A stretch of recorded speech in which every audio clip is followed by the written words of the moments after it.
ta'awun dalam konspirasi kebaikan dan TAKWA saudaraku. Allah Azza wa Jalla memerintahkan kita untuk saling berta'awun, bekerja sama, di dalam kebaikan dan ketakwaan, dan melarang dari saling berta'awun di dalam perbuatan zalim, dosa dan permusuhan. Allah Azza wa Jalla berfirman, dan tolong menolonglah kamu dalam mengerjakan kebaikan dan takwa, dan jangan tolong menolong dalam berbuat dosa dan pelanggaran. Dan bertakwalah kamu kepada Allah, sesungguhnya Allah amat berat siksanya. Quran Surat Al-Maidah 2. Ta'awun yang syariah di dalam kebaikan dan ketakwaan merupakan kalimat yang mencakup seluruh kebaikan, yang akan membawa kebaikan bagi masyarakat muslim dan keselamatan dari keburukan serta sadarnya individu akan peran tanggung jawab yang diemban di atas bahunya. Karena ta'awun di dalam kehidupan umat merupakan manifestasi dari kepribadiannya dan merupakan pondasi di dalam membina peradaban umat. Al-Hafiz Ibnu Katsir rahimahullah berkata di dalam tafsir Al-Quranil Azim, II-7, menafsirkan ayat di atas, Qs. Al-Maidah 2. Allah Azza wa Jalla memerintahkan hamba-hambanya yang mukmin agar saling berta'awun di dalam aktivitas kebaikan yang mana hal ini merupakan albir, kebaikan, dan agar meninggalkan kemungkaran yang mana hal ini merupakan net takwa.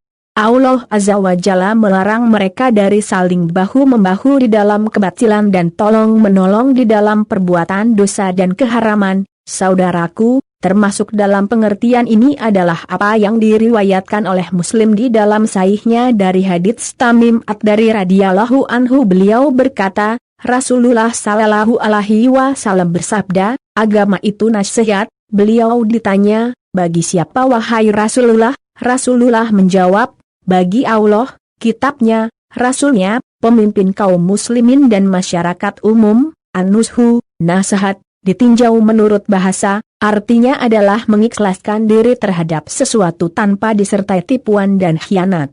Hal ini merupakan kewajiban ulama dan para penuntut ilmu yang pertama kali sebelum lainnya.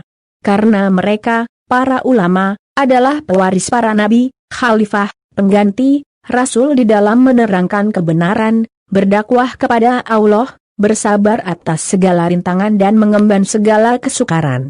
Allah Azza wa Jalla berfirman, siapakah yang lebih baik perkataannya daripada orang yang menyeru kepada Allah, mengerjakan amal yang saleh, dan berkata, sesungguhnya aku termasuk orang-orang yang menyerah diri. Quran Surat Fussilat 33. Saudaraku, belakangan ini muncul seruan dan gerakan untuk menghalang-halangi bahkan menghapuskan organisasi Front Pembela Islam, FPI, yang jelas-jelas organisasi tersebut berlandaskan ta'awun dalam kebaikan, menolong memberantas kemaksiatan, ketidakadilan, kezaliman hingga menolong rakyat yang mengalami musibah bencana alam bersama Tentara Nasional Indonesia, TNI.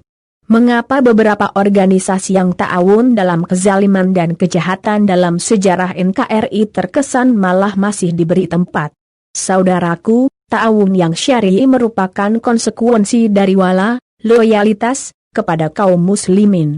Allah Azza wa Jalla berfirman, dan orang-orang yang beriman, lelaki dan perempuan, sebahagian mereka, adalah, menjadi penolong bagi sebahagian yang lain. Mereka menyuruh, mengerjakan, yang ma'ruf, mencegah dari yang munkar. Quran Surat At-Taubah 71. Barang siapa yang meninggalkan nasihat kepada saudaranya dan menelantarkannya, maka pada hakikatnya ia adalah seorang penipu dan bukan pembela mereka. Karena merupakan konsekuensi dari loyalitas adalah menasihati dan menolong mereka di dalam kebajikan dan ketakwaan. Saudaraku, ta'awun di antara kaum muslimin merupakan kekuatan dan pelindung. Nabi Sallallahu Alaihi Wasallam telah menyerupakan ta'awun kaum muslimin, persatuan dan berpegang teguhnya mereka, pada agama Allah, dengan bangunan yang dibangun dengan batu bata yang tersusun rapi kuat sehingga menambah kekokohannya. Demikianlah kaum muslimin, semakin bertambah kokoh dengan saling tolong-menolong di antara mereka. Sebagaimana sabda Nabi Sallallahu Alaihi Wasallam, Seorang mukmin dengan mukmin lainnya bagaikan satu bangunan yang sebagiannya menguatkan bagian lainnya. Tidaklah umat Islam ini menjadi lemah dan musuh-musuhnya menguasai mereka, melainkan dikarenakan berpecah belah dan berselisihnya mereka, walaupun kuantitas dan jumlah mereka banyak. Allah Azza wa Jalla berfirman, dan taatlah kepada Allah dan Rasul-Nya dan janganlah kamu berbantah-bantahan, yang menyebabkan kamu menjadi gentar dan hilang kekuatanmu dan bersabarlah. Sesungguhnya Allah beserta orang-orang yang sabar. Quran Surat Al-Anfal 46.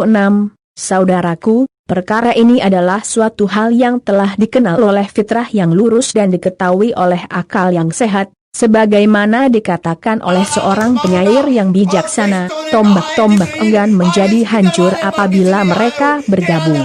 Namun apabila berpisah maka akan hancur satu persatu. Semua ini tidak akan bisa ditegakkan melainkan di atas kalimat tauhid, karena kalimat tauhid merupakan pondasinya persatuan umat.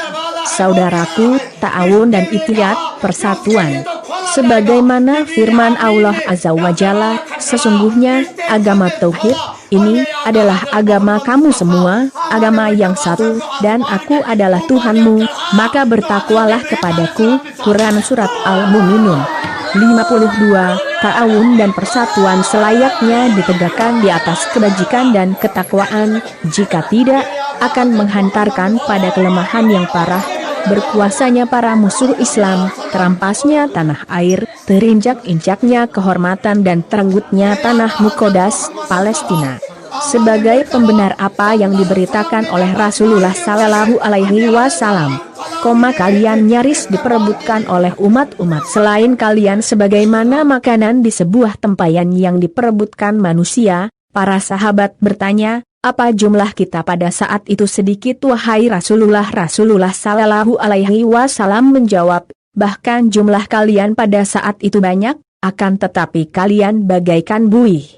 Dan Allah akan mengangkat rasa takut kepada kalian dari dada musuh-musuh kalian, dan Allah akan menancapkan al-wahn ke dalam hati-hati kalian. Para sahabat bertanya, apakah al-wahn itu wahai Rasulullah? Rasulullah menjawab, cinta dunia dan takut mati. Hadits ini mengisyaratkan tentang kesudahan umat ini yang berada di dalam kelemahan walaupun banyak jumlahnya, namun mereka berserakan, berjalan tanpa arah dan bergerak tanpa tujuan, maka Allah timpakan atas mereka kehinaan yang akan menetap di bujur dan lintang bumi ini.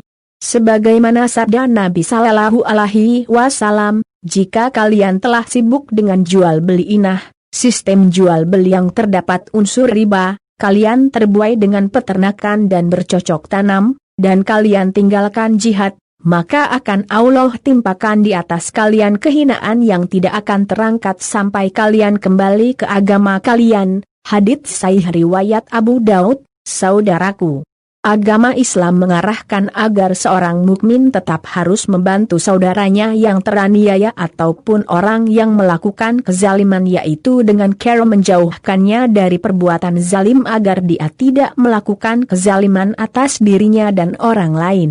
Sebagaimana sabda Nabi Sallallahu Alaihi Wasallam, bantulah saudaramu, baik dalam keadaan sedang berbuat zalim atau sedang teraniaya.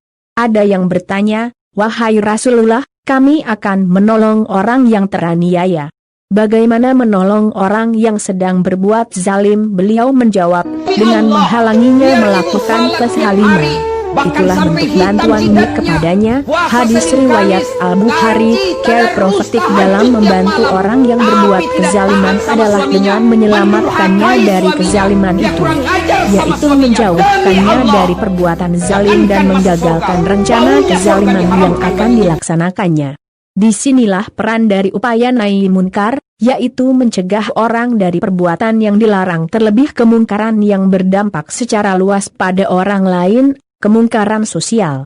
Tolong-menolong dalam mencegah kemungkaran ini diperintahkan Allah Azza wa Jalla dalam firman-Nya, dan orang-orang yang beriman, laki-laki dan perempuan, sebagian mereka menjadi penolong bagi sebagian yang lain. Mereka menyuruh, berbuat yang ma'ruf dan mencegah dari yang munkar, melaksanakan salat, menunaikan zakat, dan taat kepada Allah dan Rasul-Nya. Mereka akan diberi rahmat oleh Allah. Sungguh, Allah Maha Perkasa, Maha Bijaksana. Quran Surat At-Taubah 71.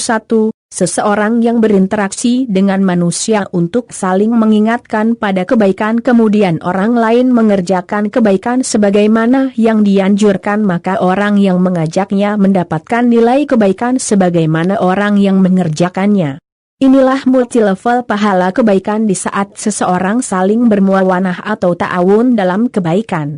Sebaliknya juga demikian. Jika seseorang saling tolong-menolong dan mengajak dalam keburukan lalu orang lain menyebarkannya pula atau memviralkan ajakan keburukan itu maka tentu akan mendapatkan dosa yang juga berlipat-lipat atau multilevel dosa, sebagaimana sabda Nabi Sallallahu Alaihi Wasallam, barang siapa yang menyeru kepada sebuah petunjuk maka baginya pahala seperti pahala-pahala orang-orang yang mengikutinya, hal tersebut tidak mengurangi akan pahala mereka sedikit pun dan barang siapa yang menyeru kepada sebuah kesesatan maka atasnya dosa seperti dosa-dosa yang mengikutinya, hal tersebut tidak mengurangi dari dosa-dosa mereka sedikit pun. Hadis riwayat Muslim. Saudaraku, apakah kita ingin membangun konspirasi kebaikan ataukah konspirasi keburukan atau kezaliman dalam kita ta'awun? Semua pilihan ada pada diri kita. Jika kita ingin membangun konspirasi kebaikan maka saling tolong-menolonglah dalam kebaikan dan takwa, lalu yakinlah multi-level pahala akan kita peroleh dengan derajat kemuliaan. Semoga Allah Azza wa Jalla mengaruniakan hidayahnya kepada kita, sehingga kita tetap istiqamah senantiasa ta'awun dalam konspirasi kebaikan untuk meraih ridhanya. Amin ya Rabb. Wallahu a'lam bishawab.